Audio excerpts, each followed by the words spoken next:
नमस्कार. चला, आज एका खास प्रवासाला निघूया. हा प्रवास फक्त नकाशावरच्या रेषेपुरता नाहीये. हा प्रवास आहे महाराष्ट्राच्या बदलत्या भूगोलाचा, जिथे खरं तर प्रत्येक किलोमीटरवर एक नवीन जग उलगडत जातं. पण थांबा, हा प्रवास सुरू करण्याआधी एक प्रश्न. कधी विचार केलाय का की एकाच राज्याच्या हद्दीत पूर्वेकडून पश्चिमेकडे जाताना निसर्ग आणि माणसांचं आयुष्य इतकं नाट्यमयरित्या कसं काय बदलतं? याच भौगोलिक रहस्याचा उलगडा करण्यासाठी आपण हा प्रवास करतोय. तर आपला मार्ग तर ठरलाय. आपण सुरुवात करणार आहोत धाराशिव जिल्ह्यातल्या नळदुर्गपासून, जो महाराष्ट्राचा एक कोरडा शुष्क प्रदेश आहे. आणि आपला प्रवास संपणार आहे रायगडच्या हिरव्यागार अलिबागमध्ये. विचार करा, हा 300 किलोमीटरचा प्रवास आपल्याला किती वेगवेगळी दृश्य दाखवणार आहे. चला तर मग आपल्या प्रवासाची सुरुवात करूया दख्खनच्या पठारावरून. हा एक ओसाड प्रदेश आहे, जिथे भूगोलाची स्वतःची अशी एक वेगळीच ओळख आहे. आणि प्रवासाला सुरुवात करताच बघा, पहिला मोठा बदल दिसतो तो म्हणजे वनस्पतींमध्ये. दख्खनच्या पठारावर पाऊस कमी, त्यामुळे इथली झाडंही अगदी काटकसरी. बाभूळ, बोरीसारखे काटेरी झुडपं. पण जसं आपण पश्चिमेकडे जाऊ ना, तसं चित्र एकदम बदलेल. तिथे आपल्याला साग आणि वडासारखी मोठी घनदाट पानं असलेली झाडं दिसतील. हा फरक म्हणजे थेट पावसाच्या प्रमाणाचा आरसाच आहे. आणि नुसती झाडच नाही, इथली घरं सुद्धा बघा, हवामानाला अगदी मिळती जुती आहेत. ही आहेत धाब्याची घरं. यांचं वैशिष्ट्य म्हणजे यांची सपाट छपडं, जी लाकूड, माती आणि वाळलेल्या वनस्पतींपासून बनवतात. साहजिक आहे, जिथे पाऊसच कमी तिथे उतरत्या छपरांची गरजच काय, बरोबर ना? पण भूगोल म्हणजे फक्त निसर्ग नाही, नाही का? माणूससुद्धा त्यात बदल घडवतो. हे बघा, याच पठारावर भीमा नदीवरचं उजनी धरण. या एका प्रकल्पामुळे पाण्याची सोय झाली आणि इथल्या शेतीचं चित्रच पालटलं. जिथे पूर्वी कमी पाण्यावर येणारा मूग, उडीद दिसायचे, तिथे आता भरपूर पाणी लागणारा ऊस डोलू लागला आहे. चला, आता पठार संपलं आणि खरीच चढाई सुरू होतीये. सह्याद्रीच्या पर्वतरांगांकडे, म्हणजेच पश्चिम घाटाकडे. आपण आता उंच चढणार आहोत. बघा, तो सपाट पठार आता मागे पडलाय. आपण हडपसर ओलांडून सिंहगडाच्या दिशेने निघालो आहोत. म्हणजेच सह्याद्रीच्या कुशीत प्रवेश करतोय. इथून पुढे रस्ता वळणावळणाचा आणि निसर्ग अधिक हिरवा होत जाणार आहे. आता आपण सिंहगडावर आलोय आणि इथे एक प्रश्न पडतोच की आपण प्रवासाच्या सुरुवातीला जो नळदुर्गचा किल्ला पाहिला आणि हा सिंहगड, हे दोन्ही किल्ले सारखेच आहेत का, की त्यांच्या बांधणीत काही फरक आहे?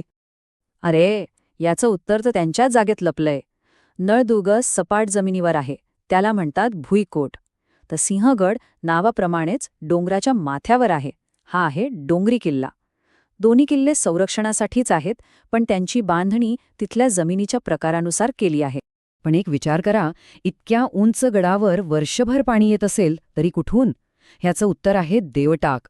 ही आहेत खडकात खोदलेली नैसर्गिक पाण्याची टाकी, जी झऱ्यांच्या पाण्याने भरतात. काय डोकं लावलं असेल विचार करा. हे त्या काळातल्या अभियांत्रिकीचं एक विलक्षण उदाहरण आहे. वाह, सह्याद्रीची उंची अनुभवली. आता वेळ आहे खाली उतरायची, आपल्या प्रवासाच्या शेवटच्या टप्प्यात. आपण पर्वत उतरून कोकणच्या हिरव्यागार, जास्त पावसाच्या किनारपट्टीवर प्रवेश करतोय. आता आपण बोरघाट उतरून कोकणात प्रवेश करतोय, आपल्या अंतिम मुक्कामाकडे, अलिबागकडे. आणि हा उंचीतला बदल आहे ना, तो प्रचंड आहे, जबरदस्त. काही वेळातच आपण डोंगरांमधनं थेट समुद्राच्या पातळीवर पोहोचू. घाट उतरताच असं वाटतं जणू एका वेगळ्याच जगात आलोय. पहिल्यांदा काय जाणवतं? हवेतला दमटपणा त्वचेला जाणवतो. पठारावरची काटेरी झुडपं गायब झालीयत आणि आता दिसतायत सागाची घनदाट जंगलं. आणि हो, सगळ्यात मोठा बदल म्हणजे भातशेती. हेच तर आहे कोकणच्या जास्त पावसाचं आणि दमट हवामानाचं खरं प्रतीक. आता आपण समुद्रकिनारी पोहोचलो आहोत आणि इथे एक वेगळाच कलाकार कामाला लागलेला असतो, तो म्हणजे समुद्र. त्याच्या लाटा किनाऱ्यावर आदळून काही खास आणि सुंदर आकार घडवतात. चला, निसर्गाची ही शिल्पकला जरा जवळून पाहूया. सर्वात आधी आहे पुळण, म्हणजेच सोप्या भाषेत बीच. हा समुद्राच्या लाटांनी आणलेल्या वाळूचा, खड्यांचा आणि शिंपल्यांचा सुंदर किनारा. त्यानंतर येते सागरी गुहा. कल्पना करा, समुद्राच्या लाटा जेव्हा सतत एकाच खडकावर आदळतात, तेव्हा त्या खडकाला पोखरून आतमध्ये गुहेसारखा आकार तयार करतात. ही निसर्गाची एक अप्रतिम शिल्पकला आहे. याला म्हणतात तरंगघर्षित मंच. सोप्या भाषेत सांगायचं तर लाटा सतत किनाऱ्यावरच्या खडकाला मागे ढकलत राहतात, त्याची झीज करतात.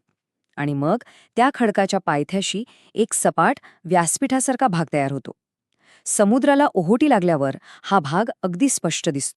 आणि शेवटी आहे वाळूचा दांडा. समुद्राचे प्रवाह आपल्यासोबत वाळू वाहून आणतात आणि ती किनाऱ्याजवळ जमा करतात.